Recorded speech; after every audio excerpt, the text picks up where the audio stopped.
struggling with inconsistent leads and unpredictable income, Amanda Northcutt scales 6 businesses to reoccurring revenue success.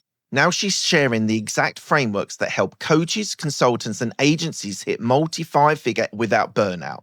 If you're ready to build an authority, amplify your marketing, and finally scale beyond solo operator mode, this is the episode for you. Let's go straight into it. You say most founders don't have sales problems; they have model problems. Can you walk me through what this means and how solo operators can begin shifting towards scalable revenue?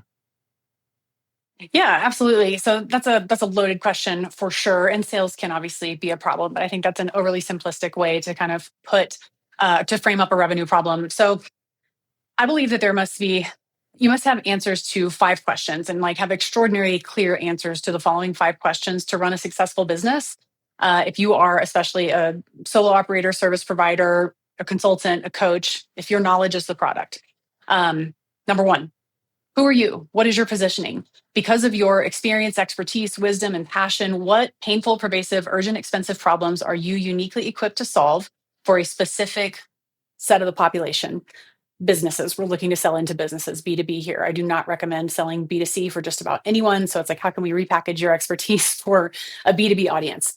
And then who has those painful, pervasive, urgent, expensive problems? Who has the knife in its turn and they're going to bleed out, meaning they're going to lose their job, miss the promotion, the stock price is going to go down, whatever the case may be. Who has an extremely urgent problem that you are uniquely equipped to solve? So who are you and who are your customers? Most people miss those 2 things. We can come back to that later. And I typically, in a business diagnostic situation, we come back to those 2 things. And if those 2 things are missed, it's really, really hard to move forward in a positive way. Number 3, what's your methodology? What is your unique spin and intellectual property where you go into this specific type of customer's business and solve their problem, right? That you're in for a specific reason. And everybody that we work with at least who are 35 plus subject matter experts and thought leaders, you have intellectual property and you have methodology, whether you know it or not. So it's our job to skillfully extract, codify that, and then reflect it back. And then once you know how you solve problems from A to Z or Z for our UK listeners, we are packaging that methodology up in one of just about 12 ways into productized services that earn monthly recurring revenue. That's key. We're selling into B2B with productized services that earn monthly recurring revenue. And question number 5, how do you get clients? And that's the most difficult one to answer, but it is so much easier if you get the first 1, 2, 3, 4, right? And it's important to go in that order because these are all additive toward one another. So that's kind of the key piece. So I think the first 3 questions are things like the who and the why and what you're doing, that I think a lot of businesses would have thought about that. They might not have drilled down and actually really sort of been able to reel that off immediately. But these things are the things that people do think about. The productization of the services. Now, this is what I think is different about what you're doing. And we can talk about how we get clients as well, and we'll come back to that, I'm sure. But what is your experience and what should people be doing if they want to be able to productize their services? Well, you have to really niche down. This is an important piece of it. And also some people have a bad rap for productized services. There's just a bad heuristic for that. And so I want to be clear that productized services does not mean you're selling the same shit to every single client. It does not mean that you get bored and there's no room for creativity or, bespoke deliverables or anything like that. But when you know exactly who you are and what your positioning is and what problems you solve for a specific subset of the business population, it is so much easier. And then how you solve those problems, right? Who you are, who are they, and then what's your methodology. Your product ladder is really just putting a wrapper around your methodology.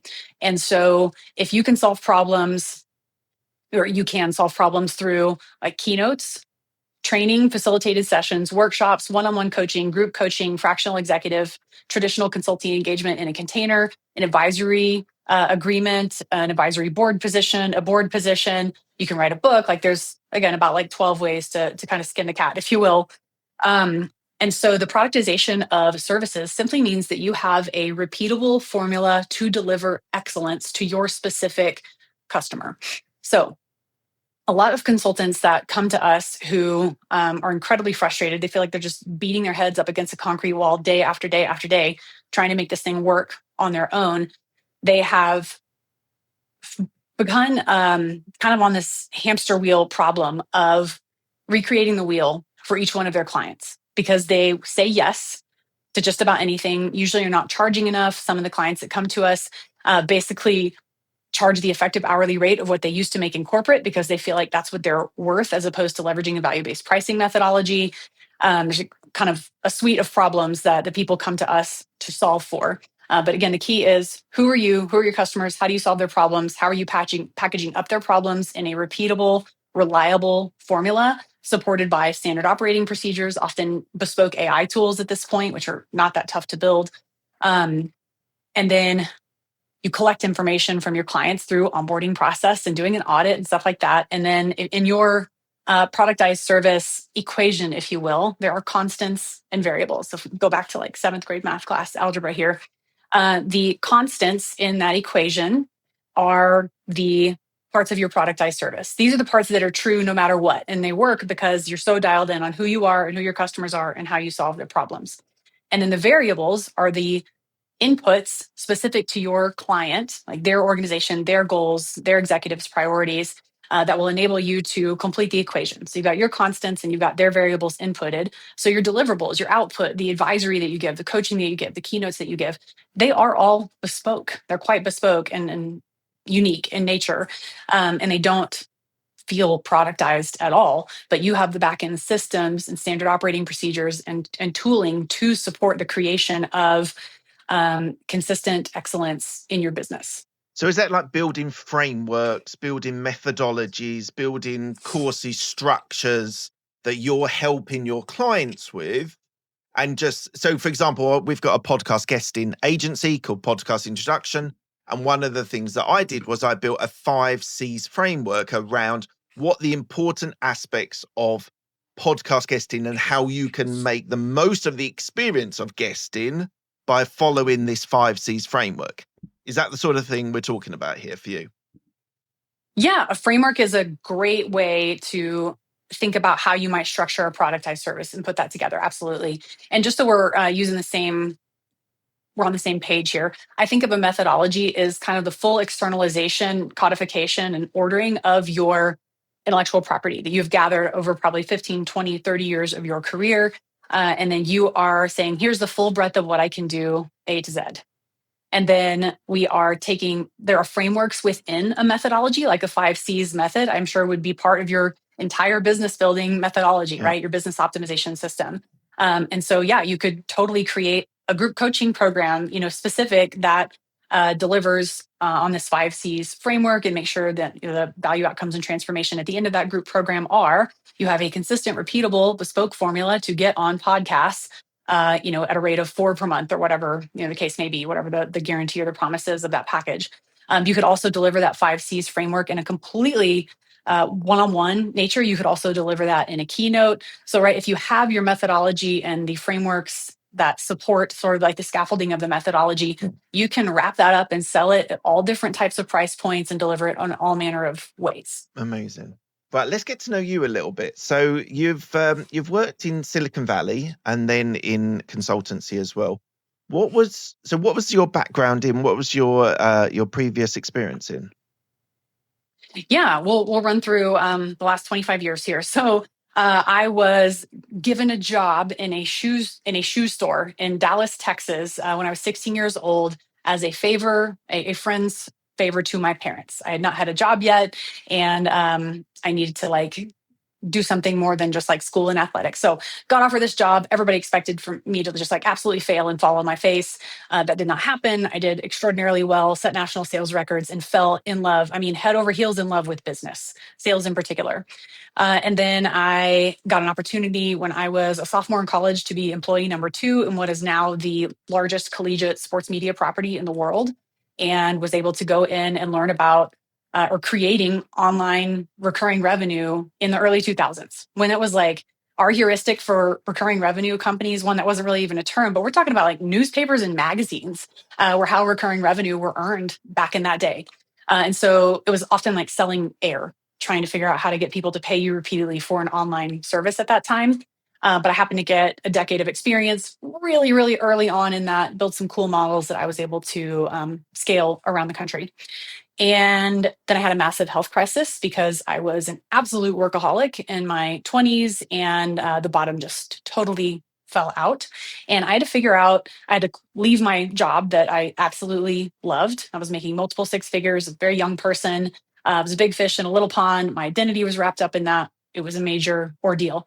But I had to leave that job in order to literally not die, repackage my expertise, and sell it to the highest bidder. So the market timing happened to be phenomenal for Silicon Valley software as a service.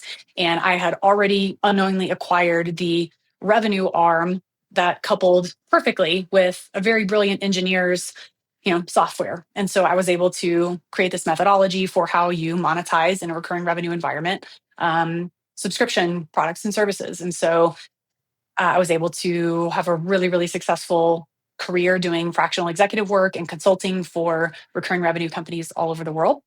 And then I left the premier revenue operations firm in Silicon Valley. I was their CFO and COO by the end of 2022. And I left in search of more meaningful and purposeful work. Like, what am I going to spend the last stretch of my career in, kind of a situation?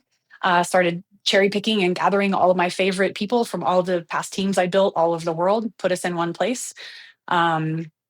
And now we are a multi-million-dollar woman-owned startup and helping a lot of people and guaranteeing our results. So there we are. Well, thank you.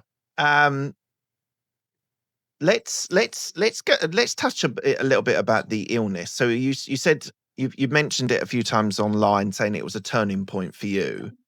And for founders with limited time or energy, what lessons did you learn for doing less but much better, and still be able to grow by doing less and not working yourself into the ground? That's a great question, and that's a tough one, because building and running a business is really, really hard, especially if you are a subject matter expert and you know everything there is to know about finance and accounting, for instance, but you don't know about marketing, sales, technology, business operations, hiring, managing, all those other things. So I think the biggest takeaway I came away with is that 1950s corporate America is bullshit. It is not fit for the modern world, and especially for women, frankly. And with like the mental load and inequity on the home front, and speaking like a heterosexual couple situation, I was like, this model is extremely broken. It is so broken, and so many brilliant people are just getting hosed in a corporate environment. Frankly, they're not getting paid appropriately, especially if you are a woman in the LGBTQ plus or the BIPOC community. There's a ceiling that the vast majority of us hit in corporate America, at least, since that's what I'm most familiar with. And you're stuck. And I'm a firm believer that you cannot build wealth if you do not have equity or a trust fund. But we're assuming most of us don't have trust funds, and that we need equity in an organization in order to build wealth. And so I learned that the model is broken and there needs to be a different model. We've now figured out exactly how to couple full operational expertise with subject matter expertise to build these boutique firms that run like clockwork and earn multi-5-figure MRR. But it is that systems win over hustle and duct taping together, every course and everything you hear from every guru online, and every group coaching program you go through, and just trying to duct tape together solutions and contractors and a technology stack that doesn't work or make sense or talk to each other or achieve the actual business outcomes that you need through the technology. And so it's in a beautiful system, like a perfect gear train, that businesses run well, and it's in the systems and reliance upon those systems that elevates the business owner, the founder and CEO, to actually go and kick ass and take names, as opposed to getting mired down and drown in the minutia of running the day-to-day. Are you tired of chasing clients and feeling like the only way to grow is to work harder and harder? Imagine instead having a steady stream of qualified clients coming to you because they know exactly who you are and why they need your help. That's what Christine Campbell Rapin is all about. Christine is the founder of Clear Acceleration Inc. and the creator of Turn on Your Waterfall movement. She works with entrepreneurs and business owners to cut through the noise, sharpen their messaging, and build simple systems that consistently attract clients without burnout and without gimmicks. If you want to discover how to stop chasing and start attracting, Christine has built resources and training designed exactly for you. Her work is trusted by business owners who are serious about creating consistent growth without the overwhelm.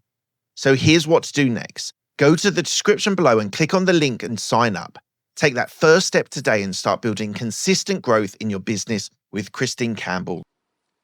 What was one of the early mistakes that you made at LevelUp Creators that my listeners and viewers might be making right now, and how were you able to fix it? I didn't listen to my gut about who our customers should be.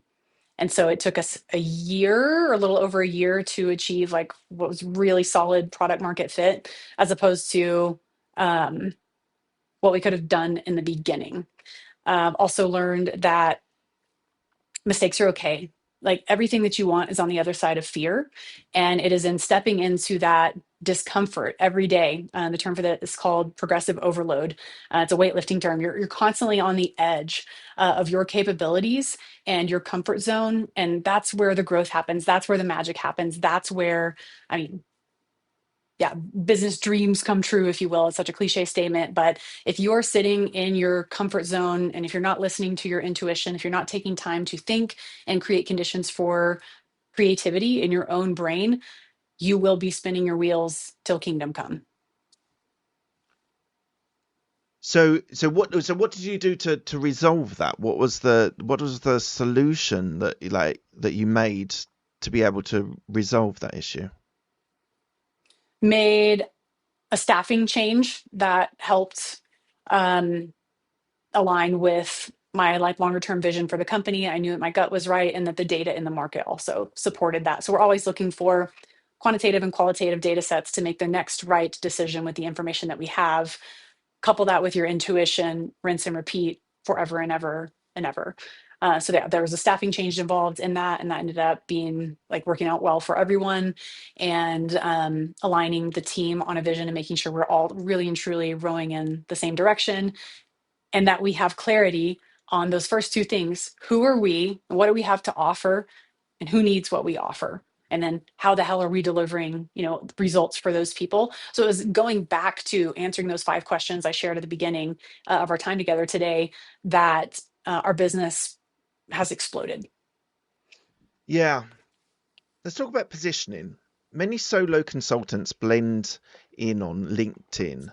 What's your framework for crafting a clear, differentiated message that attracts the sorts of clients that they want, maybe high paying clients? Mhm. Yep. Know your customer.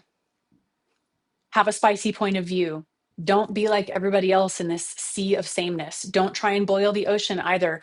You need to be like the strong side of the strongest magnet you can imagine for the right people, and the equal opposite repelling side for those that are not your exact ICP, ideal client profile, or customer persona, either one, match.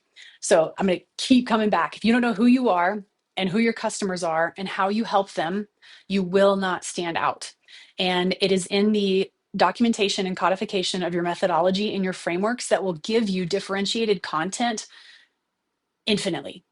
You can go back to that well over and over and over again and talk about the same thing 6 different ways, because once you start to get tired of talking about something, people are just starting to hear you. So it's very important.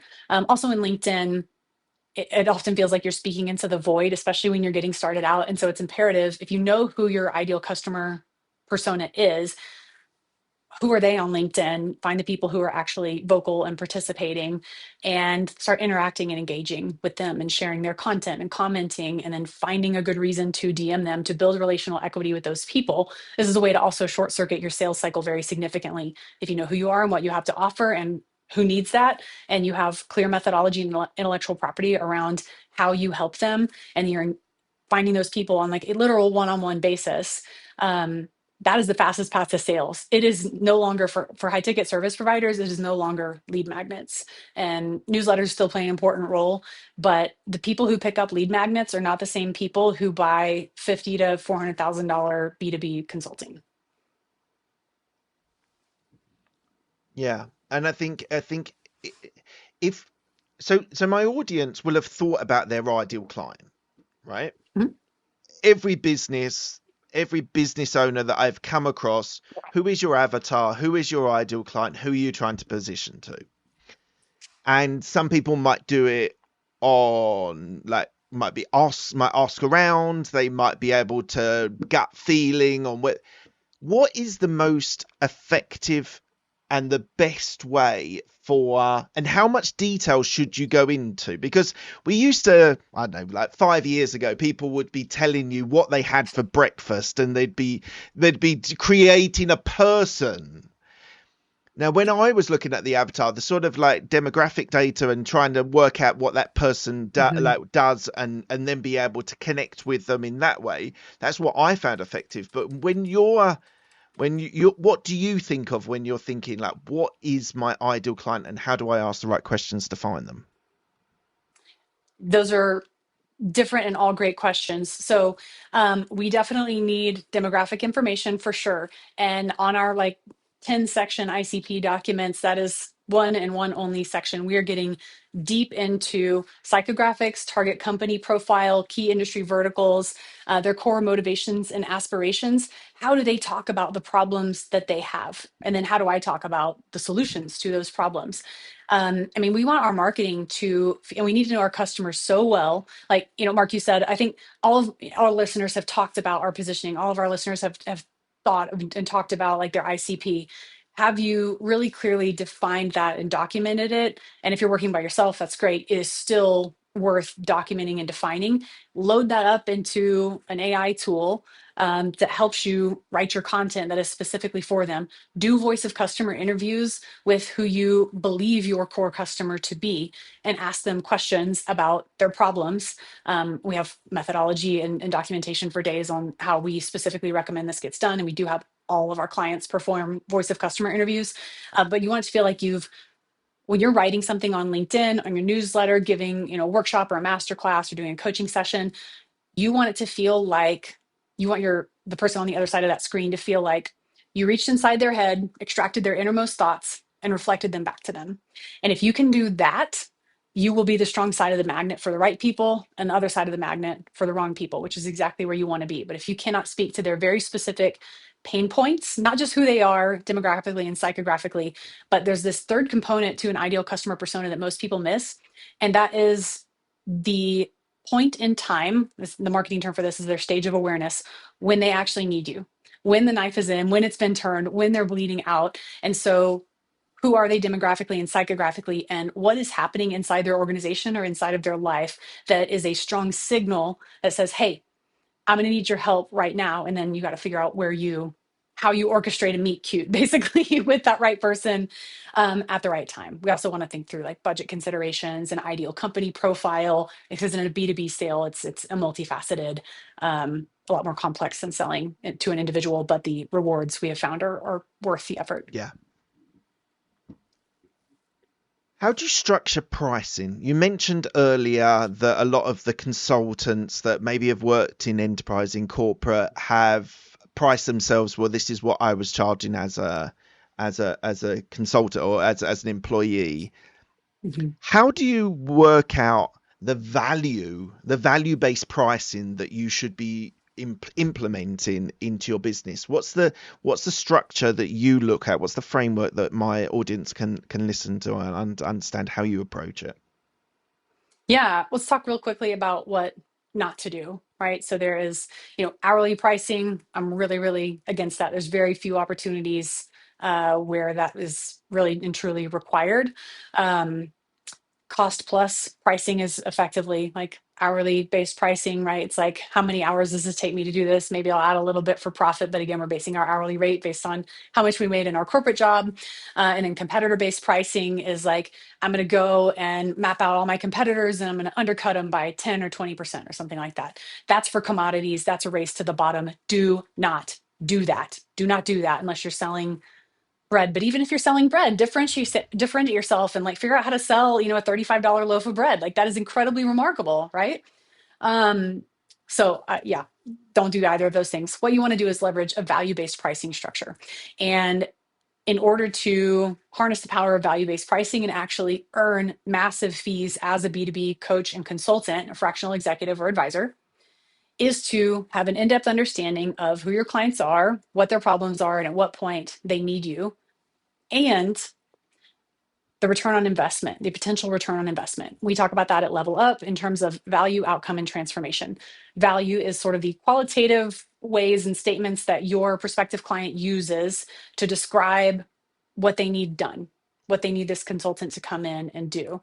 Like, oh my, we have got to fix our, retention, and we're seeing participation, reduce, or, our churn is increasing. It's just like, you need to understand how they're talking about it and what is near and dear to their heart. Because in a B2B sale, you typically have an internal champion, you have a purse strings holder that might be the COO, CFO, or CEO, and then you usually have a detractor. And so you're kind of like managing these different pieces inside of a company environment. And you got to make sure that you are speaking both to the purse string holder, the internal champion, and the detractor if there's like a vocal minority, and making sure that you understand what each of those party needs and then you can speak to them.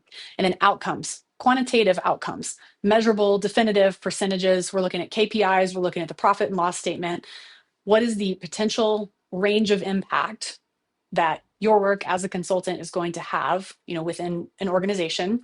And then transformation. This is the psychological piece, right? Your internal champion or the purse string holder, again, we got to come back to, are they lacking confidence? Are they scared? Is their bonus on the line? Are they not feeling respected by their peers or their boss? Are they about to get somebody about to jump them for a promotion? And so it's not just a straight numbers thing. Like, we're dealing with humans, not robots, in this kind of a scenario. And so you have to understand both the quantitative, qualitative, and psychological piece of your sale. Those are really, really, really important components. Oh, and then I got to tell you how to price it. Yeah, right? that was what was Once my follow-on question yeah, was like, how do we price that for a yeah. business? So you need to assign a dollar value to specifically the quantitative piece. And based on how valuable, rare, inimitable, and non-substitutable you are, we can go into that if you want. You can lower or raise the price point in the model I'm about to explain. But you have to know, are you increasing top line revenue by $5 million? Are you increasing their profit percentage by 3%, which translates to $8 million or whatever the case, or $80,000? You as a consultant need to capture 10 to 15% of the expected gains that your work with your client could like directly attribute to you over the next 12 to 18 months. A very simple way to think about this is, if you're helping a client increase their profit by $1 million over the next year, you charge $100,000. So And it if is you're the only person in the world, 15% of what you're delivering to value to your yes, clients. you got it. And then again, there's 4 markers that make for like a excellent strategy. That's how rare you are, how inimitable or not your services are, how non-substitutable they are, and how valuable they are. And again, you can't answer those questions if you don't have a high degree of specificity with regard to your positioning and your client. But if you can nail down, and like, you need to agree during the sales process before you get into proposal phase, what is the potential return on investment in hard numbers, but again, qualitative, quantitative, psychological. But you're using that quantitative piece to come up with a percentage. But if you are highly rare, valuable, inimitable, and non-substitutable, charge $150,000, right? If there's no other way to get there, you get to name your price, right? In all of these conversations we've had so far, I love the fact there is an element of honesty that you need to have about your business. And sometimes a lot of coaches, consultants are kind of not in dreamland, but they're sort of like, oh, I would be able to deliver this to an enterprise, to a corporate, and actually what they're actually packaging is something for an SMB, for example. I love the fact that you have to be honest with yourself when you're dealing with pricing, when you're dealing with your ideal client, when you're dealing with how you deliver your services, how you're hiring. There is a clarity and an honesty of how you're presenting this to us who are watching and listening. Is that just experience? Is that just that you've you've been doing business for, what did you say, 20 years, 15, 20 years, and you've seen it, and you can do it. Where did that honesty come through, and what do you think is the insights that you're able to give? Okay, I'm not sure I totally. I'm trying to figure. Are you asking me the question for me For personally, you or how we do this personally, for our for you clients? personally. Oh, we actually know what we're doing at my organization, and we actually deliver and guarantee, like literally guarantee in our contract, wild results. Um, because we are not full of shit. And so like I do not have any level of tolerance for charlatans and sharks out there, and people who purport to be something that they're not. We don't employ people like that. We do not work with clients like that. So we have ways of ensuring that the clients that we build businesses for match all of this, are able to match all of this criteria. We have a baseline, values alignment, but there's just, like I said, I've consulted for over 100 companies. I've been a fractional executive a bunch of times. I've seen it all. I've been under the hood of so many businesses. And if you don't, if you don't know what you are capable of doing, that's problematic. Go back, see step one and step two, right? Yes. But if you are doing a crap job and you cannot deliver on the promises that you make for clients, then you got that's a whole another set of problems. So I am making a set of assumptions here that you are a capable person who can deliver on what you say you can deliver, and that you have a demonstrable track record of success, and that you have, as the kids say, receipts. We're looking for case studies, testimonials, and statistics, social proof that you can feed back into your top, middle, and bottom of funnel in the right, you're always wanting to present and share the right thing at the right time in the right way with the right person all throughout, not just your marketing and sales cycle, but in client service delivery as well. And that applies to every business. Yeah. Um, yeah, but if you don't know your shit, like that's your problem probably with if your business isn't going well. If you don't actually know what you're doing, it's not going to work. Yeah. Imagine this: you have a great business, strong results, and a message worth sharing, but most people outside your network still have no idea who you are. Growth slows when visibility stops. Podcast guesting solves that. Instead of chasing leads or interrupting people with ads, you speak directly to audiences who are already interested in your topic. They share your story, your approach, and your value you deliver. Trust is built before the first conversation. At Podcast Introduction, we help business owners get booked on the right shows.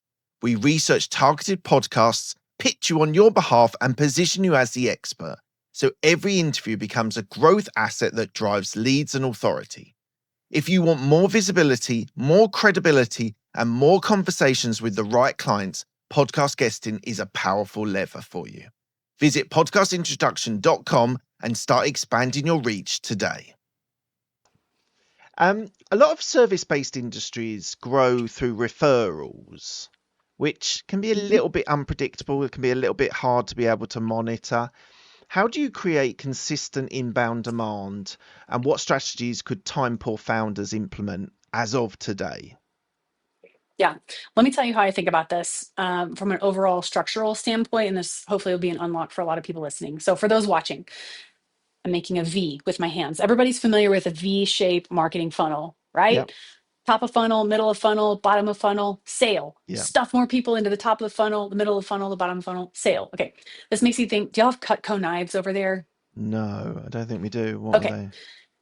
Back in the 90s, this company still exists and they've like solved this problem, but this is my favorite like vertical business model example because it infuriates me. But they would do like door-to-door sales back in the 90s, and they sell excellent knives that have a guarantee, a lifetime guarantee.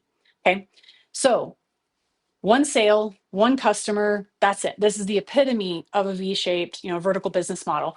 One sale per customer. And like climbing a ladder, you have to like find, convince, and convert a new customer for every single sale that you make. This is the worst business model in the entire world.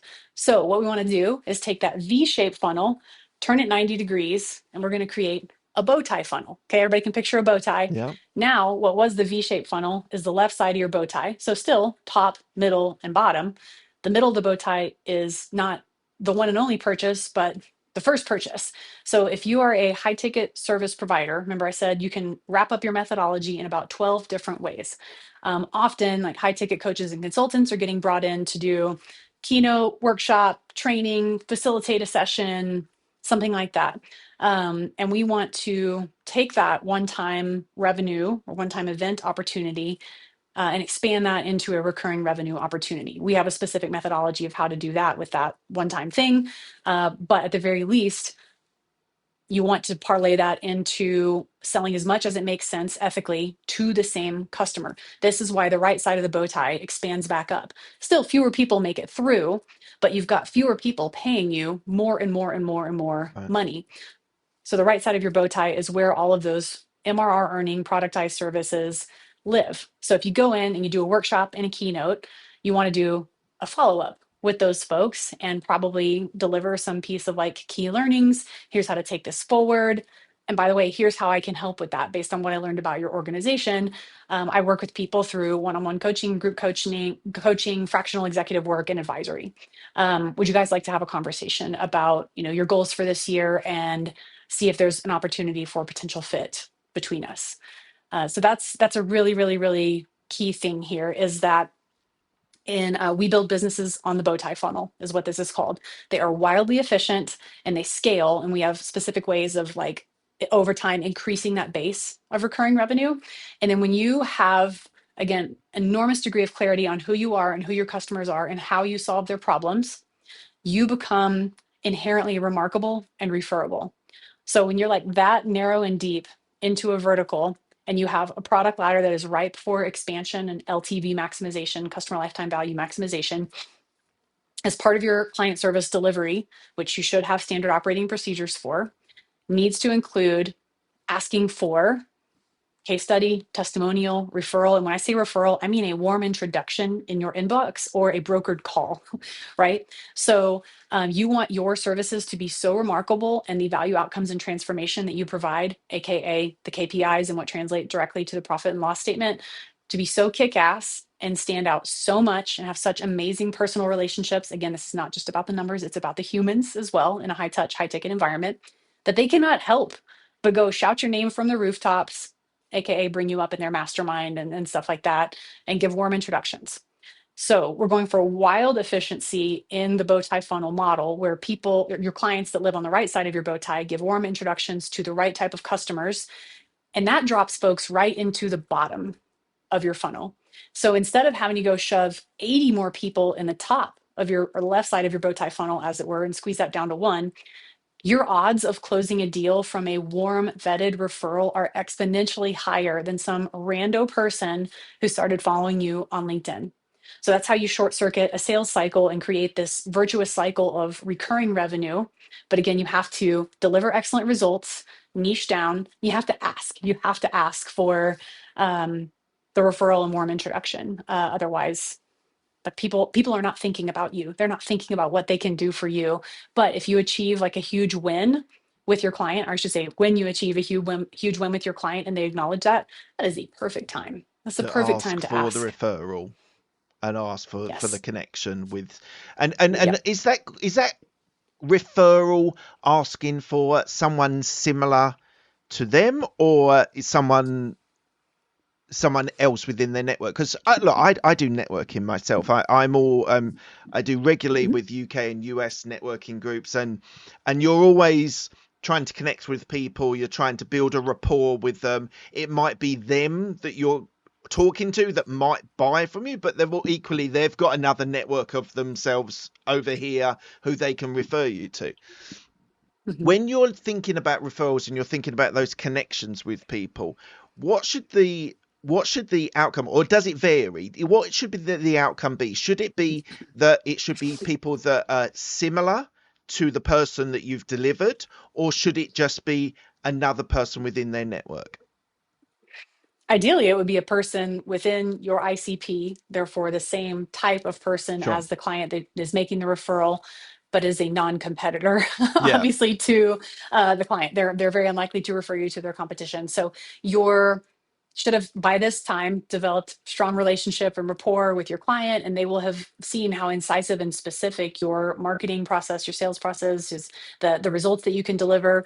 And then this should be a conversation, not like, hey, can you refer me to someone? But so we've achieved these outcomes together. As you know, my reputation is my currency. My business is built on expansion revenue with my existing clients and warm referrals and introductions. I'm super excited that we just, crossed the 1 million mark. I know that was one of our like flagship goals that we stated at the beginning of this project. I would be so grateful if you would think through your network about, one or two people that you could introduce me to who have had similar problems, who are non-competing, that you could introduce me to. And then you write the email of introduction that they can copy and Yeah. paste, reduce friction everywhere. And and for coaches and consultants, a lot of the stuff they sometimes get offered or get introduced to is one-off projects.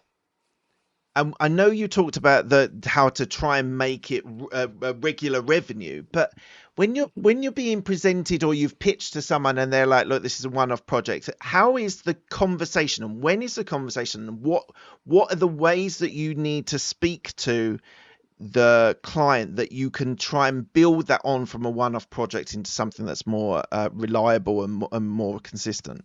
Mhm. Yeah, I mean, one-off projects can be long-term and you can earn recurring revenue from those. Like essentially, if you're doing, $50,000 project over 5 months, you should bill at a rate of $10,000 per month and therefore have that stable base of MRR. And if they are your ICP and they are feeling the pain that you solve specifically, and they are unwavering and they're like, we're only doing this one time project, you decide based on your current financial need, tolerance. Do you really like this client? Do you see potential that they do not yet see? And that is your job as a consultant to go in and uncover that and then make the qualitative, quantitative, and psychological case for an extended agreement. Because if you're like solving a problem in one business unit or one team or department, that could be considered a pilot, and then you could go roll out that program at the next one. It's just knocking down, one domino after next within that same organization. Also, if it feels like a strategic opportunity where this project-based work might open your network and give you credibility and a good case study to go get other folks kind of in that same realm, then that could be worth it. So there's just a couple of factors that I would consider, and you can decide or not based on your financial need and tolerance for that. Yeah, and there's also a land and expand sort of idea. Like once you're in and you're Yeah. having conversations with them, you can Mhm. make the suggestions, you can make the sort of have those conversations to build on from there as well. Yep. And that bow tie model, that is exactly what that is. That is a Exactly. land and expand model. You got it. What's your approach to helping clients defining their signature offer, and why is it important to create authority and like simplify their productization of their service? I don't know that we use the term signature offer so much. And so I'm not sure if I have a direct answer to that question, but the thought leadership piece is very interesting. So we can zoom in on that Okay, a little yeah. bit. So when we go back to like rare, valuable, inimitable, and non-substitutable, the data that's starting to emerge really since 2020 is so very, very interesting. I think a lot of the people listening, probably Gen X, millennial folks. Yeah. So the data shows at this point that um, we, as Gen X and millennial folks, have about five thought leaders or creators or influencers or whatever word you want to put to it, that we really look forward to their content on each of our favorite platforms. So let's talk about LinkedIn right now because we're talking about business. Sure. So if you have the right content, again, you've reached inside their head, mirrored it back to them with your content, you're attracting the right followers, you're engaging with the right people on LinkedIn, it gets to the point where their affinity for you, that know, like, and trust factor increases significantly, and you become one of their top five, for instance. And then they basically have horse blinders on, like they only have eyes for you. They're not even considering competitors. And this is where the personal brand and thought leadership piece combined with the methodology, this like 1-2 punch, makes you rare, valuable, inimitable, and non-substitutable. People are not thinking about anyone else because they like you. They're attracted to you. You're the strong side of the magnet for them. And so you can just completely obliterate and eliminate the possibility of competitors when you have that level of thought leadership. And if you do have the right lead in offer, right? You're not, you think about I think about business as similar to dating, right? We don't ask to go in and be on the board on the first date. We're not asking for marriage on the first date, right? And so it's a stair-stepped relationship where additional trust is built and earned over time, where there's a lot of equity and reciprocity in that relationship. And if you can start that process on the left side of the bow tie, your marketing and sales process, again, you're really, really setting yourself up for elimination of all competition, higher fees, more LTV maximization, higher likelihood of achieving those warm introductions and referrals, and a case study and a testimonial. Just slightly changing the tack. How do you think you've evolved as a leader? That's a really interesting question. Because of my illness, I have always been one layer back in organizations. And so I'm always advising the board or supporting the CEO and the COO or whatever the case may be. And so I've always considered myself as an operator. And then coming into this organization that I started, I've turned down a half a dozen CEO positions in the past because my health was just not in a place where I could do that. But I've had strong leadership, I think natural, sort of like innate skills for a long time. And I've had mentors and had the opportunity to demonstrate leadership over time. But really in the last year have I navigated this switch from central number one, A plus operator to visionary and leader. And I invest tremendously in my personal growth and mental health, which we do not have time today to like crack that all open. If anybody's interested in that conversation, we could do that in a one-on-one environment. But I, over the next year, for instance, I am investing about $125,000 on personal health. That actually doesn't even include my sort of chronic long-term stuff, but things like executive coaching, mindset coaching, and mastermind groups and things like that.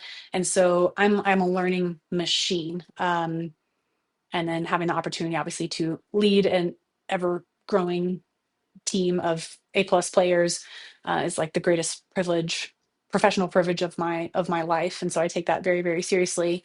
Actually, care very, very, very deeply for the people that work for and with me and our clients as well. So I don't know if there's a more specific question I can answer, but I think work you've really, really answered. hard at Yeah, it. you're working hard at it, and I think that's interesting. You say like you were sort of the number two, you were the advisor, but actually when you're running your own business, you have to be the leader, the visionary, the entrepreneur, as well as the functionality of your product or service that you're providing. There is a leadership of how you lead your team, how you lead your people. So that was what I was looking for, and I thank you for that, for your openness. What do you say your risk appetite is, and has it changed over the years? I think if you look at any sort of like a psychological assessment or something, I have a high risk tolerance for sure. But my approach to decision making and taking on risk is extremely measured. So I am a don't bite off more than you could chew kind of person. We work in low risk iterations, and that means we are constantly collecting quantitative and qualitative data sets from inside and outside of the organization on both a micro and macroeconomic scale. And we are making the next right decision with the full data set that we have in front of us, and we are only making the next right decision. Do we have a long-term vision that we are all like rowing in the same direction for? Hell yes, we do. You better believe it. But we are, it's like holding loosely to everything. And when you learn new information, I think you should update your thinking, and you can make different decisions based on that. And that takes, I think, a high degree of humility as an organization to do that. But I think it often separates people who have sustained success versus ego-driven operations that ultimately I've seen fail many a times. Okay, wonderful. Look, we're coming to the end of the interview. I ask the same 6 questions to all of my guests. So quick fire questions. They don't need a quick fire answer. The first question is, what's the best decision that you've made?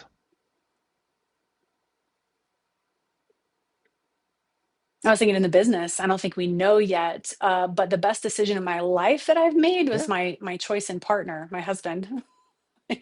100%. Um, what has he provided to you? He's the yin to my yang.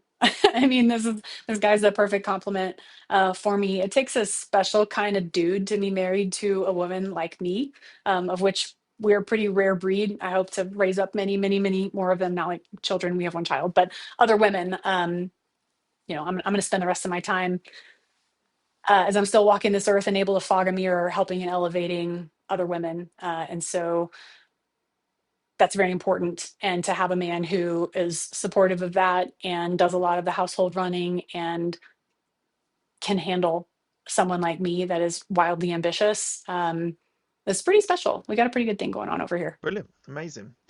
What's the best piece of advice you've been given?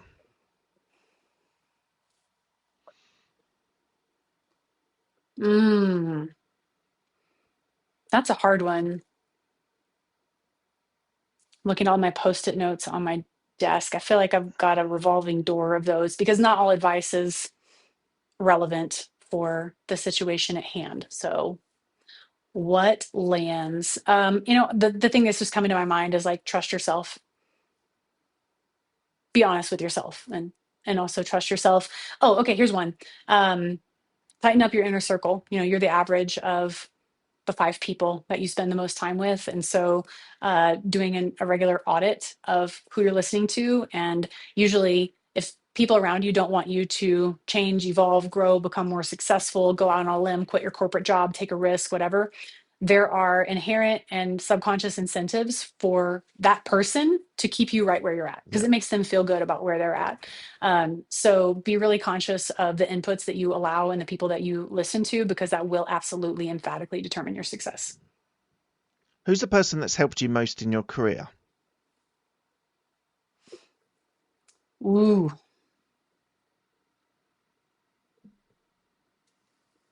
that's a great question. Um,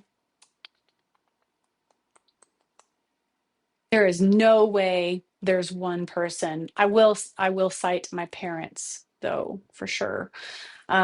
Were they Come from a entrepreneurial? Yeah, I come from a line of entrepreneurs.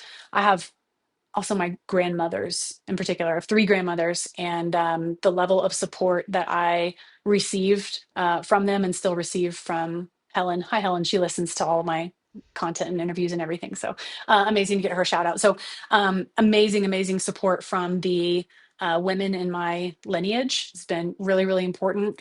Um, all of those 3 grandmothers had kick-ass careers, and it's really great to have their support. And then my parents, undying support from day one, especially my mom. My dad is like solid, rock solid there for me, and gave me a couple of pieces of advice when I was a teenager that I'm sure were just offhanded, comments or conversations on his end, but ended up sticking with me and informing a lot of the way that I conduct myself and approach business and business strategy and pricing methodology, specifically because of a few little random offhanded comments from dad. So thanks, dad, for that. Amazing.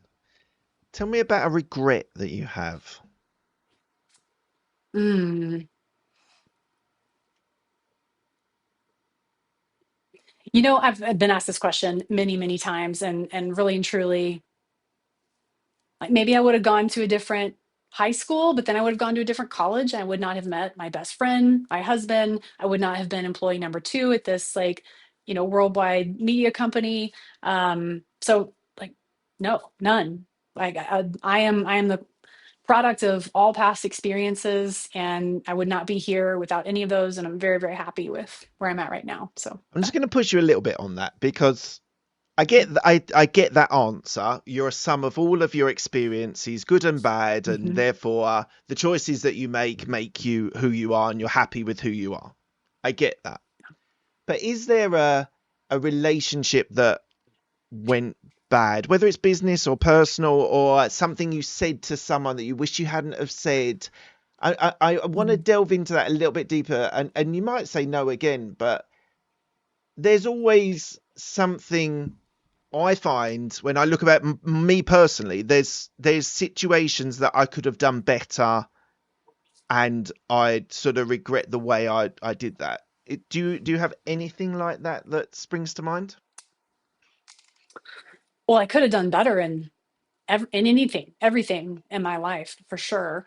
And have I had, let's see, one business relationship go sour, but that was totally okay. Um,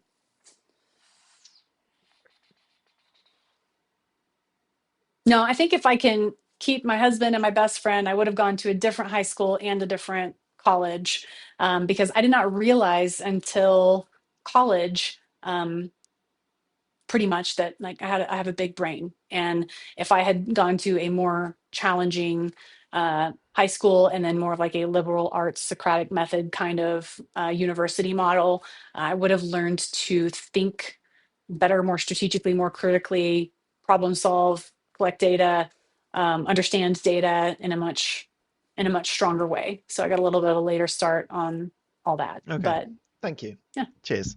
Um, was there a time in your entrepreneurial journey when you wanted to give up, and what made you continue and pulled you through? Oh yeah, absolutely. My gosh, like who doesn't think about it and like, what the hell am I doing at some point or another?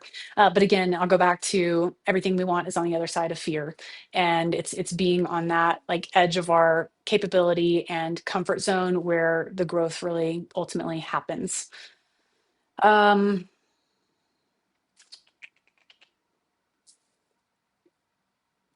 Totally lost sight of your question. What was the question again? Was there a time you wanted to give up, and what pulled you through? Give up.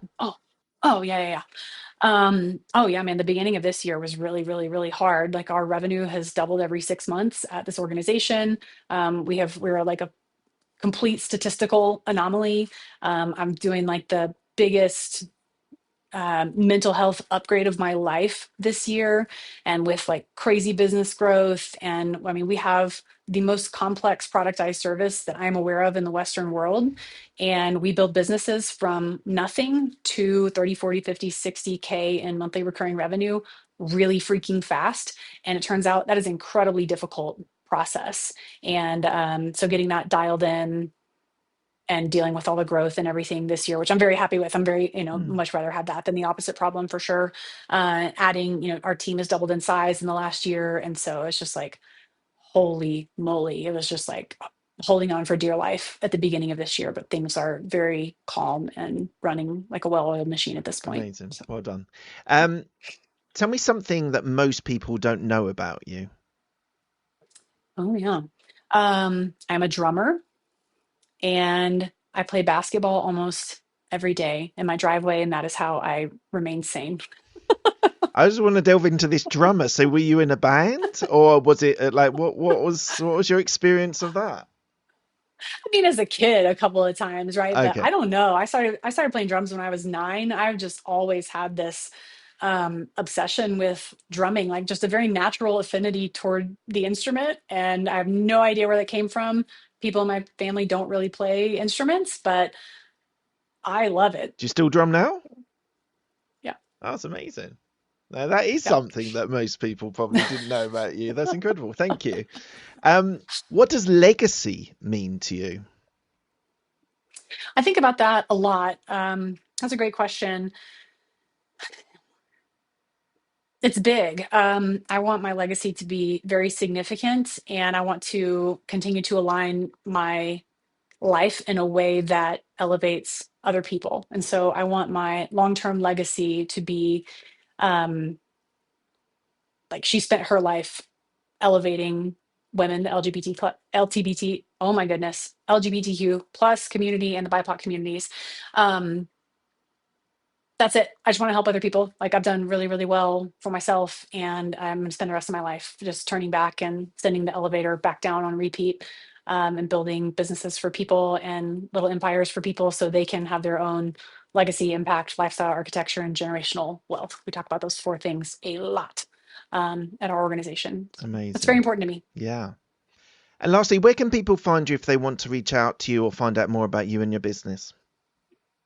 Yeah, you can go to mrraccelerator.com is a really easy domain to remember. You can also find me, Amanda Northcutt, on LinkedIn. Um, You can sign up for our newsletter. I think we'll drop that link in the show notes, but Sure. we publish weekly. It's like for consultants and coaches who are subject matter experts and thought leaders, and we give away a lot of advice. I mean, we're a hyper premium firm, and so it's hard to get in the door to work with us. But that's a great place to start. If you are interested in working with us, we will launch our next accelerator cohort in January of 26, and then May of 26, and September of 26. We only work with 7 people at a time. So it's extremely spot limited, and you can hand raise to go through the sales process, and then you must get invited to go through our cohort process. But it's really fun and it really works. Amazing. Thank you, Amanda. Thank you so much for your time today. An absolute pleasure speaking to you and engaging with you. I think you've got an amazing story, an amazing business model. So thank you so much for your time today. Thank you. I'm so grateful to be here. Thank you.